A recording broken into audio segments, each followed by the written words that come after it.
عرب کے اندر سال کے بعد عورتوں کا ایک میلہ لگتا تھا خانہ کعبہ کے پاس، صرف عورتیں اکٹھی ہوتی تھی، میلہ لگا ہوا تھا۔ ایک تورات جاننے والا یہودی عالم بھی آیا ہوا تھا، وہ بیویوں کے مجمع پہ نظر ڈال کے کہنے لگا، بیویوں مرد کا کام تو کوئی نہیں عورتوں کے مجمع میں بات کرنا، لیکن میں تمہیں ایک پیغام دینے لگا ہوں، اللہ کے آخری رسول جو مکے میں پیدا ہونے والے ان کے آنے کا وقت قریب آ گیا ہے۔ وہ بی بی بڑی خوش نصیب ہوگی جنہیں ان کی رفاقت ملے گی۔ عورتوں نے جب دیکھا کہ مرد آ گیا عورتوں کے میلے میں تو انہوں نے ڈانٹا جھڑکا، کہا چل اٹھا اپنی کتابیں اور نکل جا۔ حضرت خدیجہ کہتی ہیں باقیوں نے ڈانٹا پر میں نے بات پلے سے باندھ لی، میں نے پلے سے باندھ لی اور میں انتظار کرنے لگی کہ اللہ کرے وہ نصیب میرے ہی ہو، اللہ کرے مقدر میرا ہی کھلے۔ آپ فرماتی میں تسبیح پڑھتی، درود پڑھتی، میں اس زمانے میں جو اللہ کا ذکر جس طرح ہوتا تھا وہ میں شروع کرتی، اور جب فارغ ہوتی تو میں التجا کرتی کہ اللہ میرے نصیبے کھول دے۔ کہتی ہیں آہستہ آہستہ آہستہ آہستہ میں حضور کی تعریف سننے لگی، آہستہ آہستہ تعریف سننے لگی۔ نبی پاک صادق ہیں، امین ہیں، سچے ہیں، دیانتدار ہیں، اس برے اور میلے معاشرے میں بھی وہ سب سے اعلیٰ بھی ہیں اور سب سے اجلے بھی ہیں، وہ سب سے پاکیزہ ہیں۔ میں سننے لگی تعارف، آہستہ آہستہ میں ان کی گرویدہ ہونے لگی۔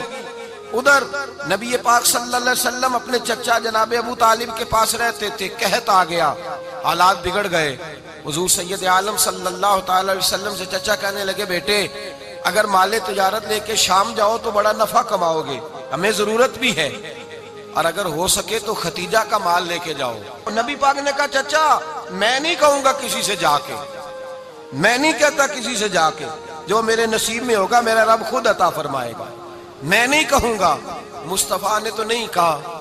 حضرت خدیجہ رضی اللہ تعالیٰ عنہ کہتی ہیں میں نے خود اپنی خادمہ کو بھیجا، میں نے کہا جا کے پوچھو تو صحیح کہ میرا مال قبول ہوتا بھی ہے کہ نہیں، پوچھو۔ نبی پاک صلی اللہ علیہ وسلم سے پوچھا، حضرت خدیجہ کی خواہش ہے کہ آپ مال لے کے جائیں، حضور نے قبول کر لیا۔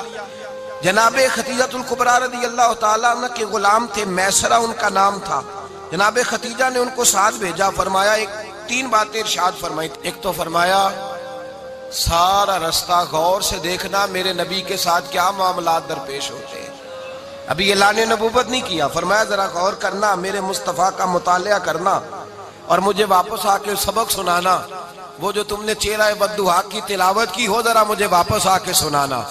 جنہاں نے دل پر جانی ڈٹھا ہو وکھیاں ہی تک لیاں، تو ملے ہوں تے ساجن ملیا ہوں ناساں لگ پئیاں، ذرا جا کے نا تلاوت کرنا اور مجھے دکھ۔ اور دوسرا فرمایا تم میرے غلام ہو تو مصطفیٰ کے بھی غلام بن کے رہنا، میں سنتی ہوں کہ کردار کے، افکار کے، نظریات کے، عظمت کے بلند و بالا، وہ جیسے کہیں ویسے کرنا۔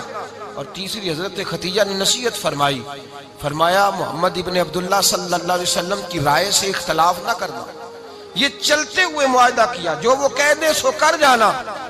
غلام کہتے ہیں میں ساتھ گیا، باتیں میں نے سن لی، لیکن جب سفر شروع ہوا نا ابھی چند منزلیں طے ہوئی تھی، میں نے کہا خدیجہ آپ نے کیا نصیحت کرنی تھی، ان کے ساتھ جو رہے گا وہ ان کا غلام ہی بن جائے گا، ان کے ساتھ جو رہے گا تو اجے میرا محبوب نہیں ڈٹھا جن ویکھ کے چن شرماوے، جے رکھے ہاتھ پھلاں وچ ہاتھ نال پھلا رل جاوے، تے ادھی راتی چن چڑھ جاندے جدوں جلوہ فرماوے۔ فرمایا جو بھی ساتھ رہتا غلام ہو جاتا۔ میسرہ کہتے میں گیا، تجارت شروع ہوئی، کہتے ہیں نبی پاک صلی اللہ علیہ وسلم جب منڈی میں پہنچے تو لوگ قسمیں اٹھا اٹھا کے مال بیچ رہے تھے۔ اللہ کے محبوب جب گئے نا تجارت کرنے تو ایک آدمی کہنے لگا چلو معاذ اللہ بتوں کے نام تھے لات و منات، کہنے لگا لات کی، عزا کی، منات کی قسم اٹھاؤ، تو نبی پاک فرمانے لگے ان کی قسم اٹھاؤں جن کا میں نام لینا بھی پسند نہیں کرتا، ابھی اعلان نبوت نہیں کیا، اور فرمایا ویسے بھی میں قسم دے کے مال نہیں بیچتا، خریدنا ہے تو خریدو، نہیں خریدنا تو نہ خریدو۔ کہتے ہیں لوگ قسمیں اٹھا اٹھا کے پیچھے جاتے تھے، پر میرے نبی جس سے رخ پھیرتے تھے وہ نبی پاک کے پیچھے ہو جاتا تھا۔ ماتے کئی گنا زیادہ نفع کمایا۔ ہم رستے میں تھے، حضور ایک درخت کے نیچے آرام کرنے لگے، ایک عیسائی راہب غار میں بیٹھا تھا، نکل کے آ گیا، مجھ سے کہنے لگا مجھے وہ جانتا تھا، میں سرا یہ کس کو ساتھ لائے، یہ کون ہے؟ میں نے کہا اہل قریش کے ایک معزز آدمی ہے۔ کہنے لگے یار جس درخت کے نیچے یہ لیٹے ہوئے ہیں یہاں عام آدمی نہیں لیٹ سکتا، یہاں وہی لیٹے گا جو اللہ کا سچا رسول ہوگا۔ یہاں دوسرا کو لیٹ ہی نہیں سکا. یہ رسول ہے، ان کا خیال رکھنا. کاش میں اس وقت تک زندہ رہوں جب یہ نبوت کا اعلان کریں. میسرہ کہتے ہیں میں غلام ہو گیا. نبی پاک صلی اللہ علیہ وسلم کی ادائیں مجھے بھانے لگیں. جب واپسی پہ نکلے تو گرمی بڑی شدید تھی. فرماتے ہیں جب دھوپ تیز ہوتی تو بادل کا سایہ آ کے حضور پہ سایہ کر دیتا. بادل کا ٹکڑا نبی پاک پہ. اللہ جانے کہاں بیٹھ کے لوگوں نے کتابیں پڑھی ہیں جو کہتے ہیں 40 سال کے بعد نبی بنے تھے. پتہ نہیں کہاں بیٹھ کے کتابیں پڑھی ہیں. ہم نے تو جو سیرت پڑھی ہے وہ بتاتی ہے کہ تیری حیات پاک کا ہر لمحہ پیغمبر لگے، ہر لمحہ پیغمبر لگے.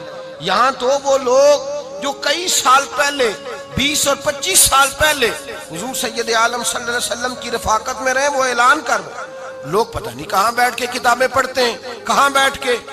میرے نبی پاک سے صحابہ نے پوچھا حضور آپ کب نبی تھے؟ فرمایا ابھی آدم کی مٹی گوندی جا رہی تھی، ابھی آدم کی مٹی گوندی جا رہی تھی، میں تب بھی اللہ کا رسول تھا.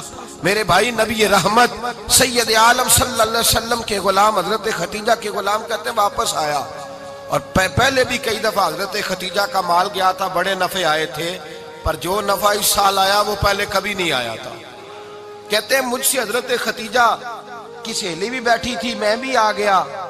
اور جناب ختیجہ کی سہیلی کہنے لگی چل مال کے بارے میں کچھ بتا، کتنا بکا؟ میں نے کہا مال چھوڑو، مصطفیٰ کی سنو.